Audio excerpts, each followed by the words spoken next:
Baby, তোমার আর কোনো tension করতে হবে না, আমি সরকারি চাকরি পেয়ে গেছি। তাই নাকি বাবু? তা মাসে তোমার বেতন কত? আরে 15,000 টাকা বেতন, তোমার চাওয়া পাওয়া সব পূরণ করে দেবো, আর কোনো টেনশন নাই।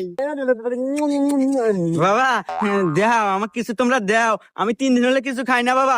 তোমরা তো ওই জঙ্গলের মধ্যে খাওয়া দাওয়া কিছু করতে চাও। আপনার ফকির মানুষ, আপনার মুখে এত বড় কথা মানে না। দাঁড়াও বাবু, ফকির মানুষ মেয়েরা কিছু খায় না, কয়েকটা দিয়ে দাও।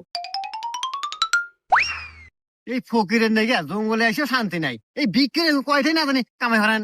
কামাই তেমন নাই বাবা, এই যে নির্বাচন এসে কামাইয়ের বাজার কমে গেছে, হরি 1000 পাশে। হ্যাঁ, মাসে 5,000। দেখ তো, এই 5,000 মাসে কাম হয়ে জীবন চলবো? হাপু মাসে না দিনে। এমন সাথে দাও, এমন সাথে দাও। হুমন্দি করলো কি রে?